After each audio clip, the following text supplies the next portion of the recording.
Friends, ఇటీవల కాలంలో మనం తరచూ వింటున్నటువంటి మాటలు ఎడ్యుకేషన్ హబ్, మెడికల్ హబ్, లేదంటే గోల్డ్ హబ్. ఇలాంటి పదాలు తరచూ వింటున్నాం.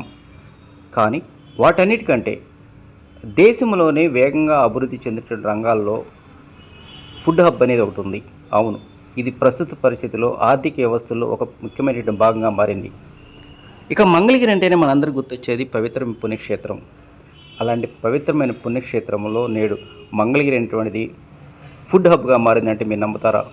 అవును, ఇది నిజం. ఇది నా మాట కాదు, వ్యాపారస్తులు చెప్తున్న మాట. నిన్న మొన్నటి వరకు మంగళగిరి ప్రాంతం ఓ సెమీ అర్బన్ లాంటి పట్టణం. కానీ నేడు అటు గుంటూరు, విజయవాడ నగరాల మధ్య ఉన్నటువంటి ఈ నగరం అనేటువంటిది రాజధానికి ముఖద్వారం ఉండటంతోనే అన్ని వర్గాల ప్రజానీకాన్ని రారామని ఆకర్షిస్తూ ఉంది. వ్యాపార పరంగా కావచ్చు, విద్యాపరంగా కావచ్చు, వైద్యపరంగా కావచ్చు, అన్ని హంగులు ఉన్నటువంటి ఈ మంగళగిరి చుట్టూ అందరి దృష్టి పడింది. వాటిలో కూడా ఈ ఫుడ్ హబ్ అనేటువంటిది ప్రధాన కేంద్రంగా మారింది. ఒక్కరోజు కాదు, 2 రోజులు కాదు, సెలవు దినాలు కాదు, మామూలు రోజులు కాదు, వారంలో 6 రోజుల పాటు ఈ ఫుడ్ హబ్కి బాగా డిమాండ్ పెరిగింది అంటున్నారు వ్యాపారస్తులు. అసలు మంగళగిరి ప్రాంతానికి ఇంత డిమాండ్ పెరగడానికి ప్రధాన కారణం జాతీయ రహదారి ప్రక్కనే ఉండటం అంటున్నారు వ్యాపారస్తులు. అవును, అటు గుంటూరు, విజయవాడ నగరాలు చెందినటువంటి ప్రజానీకం నిత్యం కాంక్రీట్ జంగిల్ లాంటి వాతావరణంలో పెరిగినటువంటి వారు వారం చివరి రోజుల్లో సెలవు దినాల్లో ఔటింగ్ కోసం మాత్రం ఎక్కువ వస్తూ ఉన్నారు. ప్రశాంతమైన వాతావరణంలో కుటుంబ సభ్యులతో కావచ్చు, స్నేహితులతో కావచ్చు, పట్టుమని ఒక 10 నిమిషాలు కావచ్చు, లేదంటే గంట కావచ్చు, ప్రశాంతమైన వాతావరణంలో అక్కడ గడపాలనేటువంటి వారి ఆసక్తి మాత్రం బాగా రోజు రోజు పెరుగుతుంది. దీంతోనే సంప్రదాయ వంటకాలే కాదు, వాళ్ళ యొక్క అభిరుచికి అనుగుణంగా ఇక్కడ వంటకాలు తయారు చేస్తున్న నేపథ్యంలోనే రెస్టారెంట్ల సంఖ్య మాత్రం బాగా పెరుగుతూ ఉంది. గత 4 సంవత్సరాల క్రితం కేవలం మంగళగిరి మెయిన్ బజార్ కావచ్చు, గౌతమ్ బుద్ధ రోడ్ కావచ్చు, కేవలం 10ల సంఖ్యలో ఉండేటువంటి రెస్టారెంట్లు నేడు ఏకంగా 50 పాకింది. ఇంకా దరఖాస్తు చేసుకుంటున్న వారు ఉన్నారు. ఇంకా కొత్త కొత్త హోటల్స్, రెస్టారెంట్స్, అదేవిధంగా ఫుడ్ కోర్టులు బాగా రావడానికి ఇప్పటికే అనేక మంది క్యూ లైన్లు ఉన్నారని చెప్పేసి వ్యాపారస్తులు అంటూ ఉన్నారు.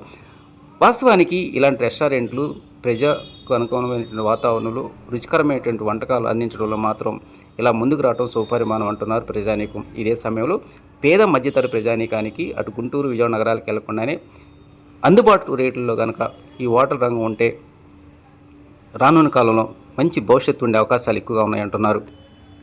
ఇక అమరావతి రాజధాని పుణ్యం అంటూ మంగళగిరి నగరం చుట్టూ మెడికల్ హబ్గా భావిస్తున్నటువంటి విద్యా సంస్థలు ఎస్ఆర్ఎం, విట్టు, అమృతతో పాటు ఎంతో కీలకమైనటువంటి మెడికల్ హబ్గా భావిస్తున్నటువంటి ఎయిమ్స్ హాస్పిటల్, దానికి అనుబంధంగా ఉన్నటువంటి కొన్ని హాస్పిటల్స్ పుణ్యమా అంటూ అక్కడ పనిచేసే సిబ్బంది కావచ్చు, వివిధ ప్రభుత్వ శాఖలు పనిచేస్తున్నటువంటి ఉద్యోగస్తులు కావచ్చు, వ్యాపారస్తులు కావచ్చు, వీళ్ళందరూ ఆదివారం వచ్చినా, పండుగ దినాలు వచ్చినా, సెలవు దినాలు ఏది వచ్చినా సరే ప్రశాంతమైన వాతావరణంలోనే విజయవాడ, గుంటూరు వెళ్లకుండానే ఇక్కడే తృప్తికరమైనటువంటి వంటకాలతో ఆ సండేని, హాలిడేని ఎంజాయ్ చేయాలని కోరుకుంటూ ఉన్నారు.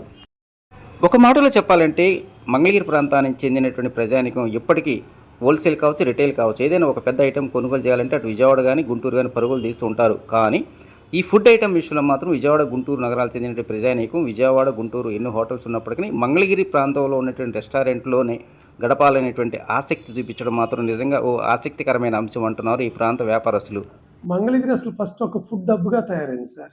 ఫస్ట్ నుంచి ఇక్కడ శర్మా దాబా అయితే ఉండండి మనకు మొదట, అలాగే ఖలీల్ బిర్యానీ అయితే కదండి. ఇవి ఫుడ్కి ఇక్కడ ఒక గుంటూరు, విజయవాడ నుంచి ఒక ఫ్యాన్స్, తెనాలి నుంచి ఒక ఫ్యాన్స్ ఉంది.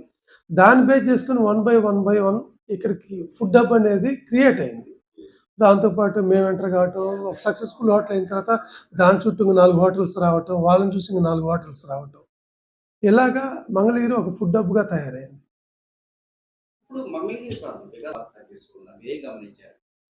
మంగళగిరిలో ప్రజల జీవన విధానం కూడా మార్పు ఉంది సార్. అంటే ఇంతకుముందు ఏం చేసేవాళ్ళంటే ఆ జీవన విధానానికి గుంటూరు, విజయవాడ వెళ్ళేవాళ్ళు. అది ఫుడ్ ఏదైనా కావాలన్నప్పుడు బెస్ట్ ఫుడ్ అన్నప్పుడు. ఇప్పుడు ఆ పరిస్థితి లేకుండా ఇక్కడే ఒక ఫుడ్ హబ్ క్రియేట్ అయింది కాబట్టి ఆ జీవన విధానం ఏదో మనం ఇప్పుడు కొత్తగా చూస్తున్నాం. కానీ ఇంతకుముందు కూడా ఆల్రెడీ ఉంది. కానీ అదే టైంలో ఇవాళ ఆహ్, చాలా ఆఫీసులు రావటం, ఈ రెయిన్‌ట్రీ పార్క్ కానివ్వండి, ఇక్కడ మిడ్ వ్యాలీ గాని, ఈ హైరైజ్ బిల్డింగ్స్ రావటం, అక్కడుండే స్టైలింగ్ కూడా ఒక లివింగ్ స్టైల్ కూడా ఒక మార్పు చూడటం, వాళ్ళని చూసి జనాలు కూడా ఇంకొంత మార్పు చెందటం, ఇవన్నీ కాలక్రమేణా మారుతూ ఉన్నాయి. దానికి తగ్గట్టుగానే ఇక్కడ బిజినెస్ కూడా ఇంప్రూవ్ అవుతా ఉంది. ఫుడ్ బిజినెస్ ఎప్పుడు బావుంటదండి. అది టేస్ట్ ఇస్తే. కానీ ఫుడ్‌లో మార్జిన్స్ ఉంటాయని తెలియకుండా చాలామంది ఎంటర్ అవుతారు దీనిలో. చాలా ఉంది సార్. అంటే ఇవాళ ఫంక్షన్స్ అంటే ఎలా ఉందంటే, ఇంతకుముందు ఎవరు చేయలేదు. నే నో వన్. నేను చేసింది క్రేజీగా ఉంది. ఇది టాప్ అలా అనిపించుకోవాలనే ఇంట్రెస్ట్‌లో ఎవరికి వాళ్ళు ఇంకేం చేయొచ్చు, ఇంకేం చేయొచ్చు. దానికి కావాల్సిన ఖర్చు పెడుతున్నారు. అట్లా హైరైజ్ బిల్డింగ్స్ రావటం, ఇక్కడికి ఈ అమరావతి క్యాపిటల్ వచ్చిన తర్వాత కొంతమంది ఎంప్లాయ్‌మెంటు పెరగటం. అట్లా లివింగ్ అనేది చాలా మార్పయితే వచ్చిందండి. దాని తగ్గట్టుగానే ఖర్చులు పెరిగాయి. ఫుడ్ బిజినెస్ ఎప్పుడు బావుంటదండి. అది టేస్ట్ ఇస్తే. కానీ ఫుడ్‌లో మార్జిన్స్ ఉంటాయని తెలియకుండా చాలామంది ఎంటర్ అవుతారు.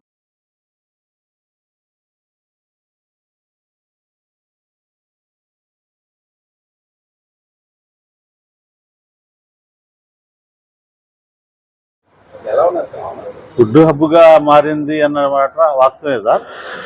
కానీ ఔత్సాహికులు చాలా మంది కొత్త కొత్త వాళ్ళు వస్తున్నారు. కొంతమంది నిల్చుంటున్నారు, కొంతమంది వెళ్ళిపోతున్నారు. అయితే ఆ, మా బిర్యానీ అంతవరకు మటుకి కస్టమర్లు వస్తున్నారు సార్. మరి బయట వ్యక్తి అయితే మనకు తెలియదు సార్. మొత్తం కలిపి ఒక 50 దాకా ఉంటాయి సార్. ఆ, ఇక్కడ నుంచి మొదలుకొని బైపాస్లో కానీ మంగళగిరి ఊళ్ళో కానీ మొత్తం కలిపి ఒక 50 ఉంటాయి. ఈ మధ్య కాలంలో పెరిగినాయి సార్.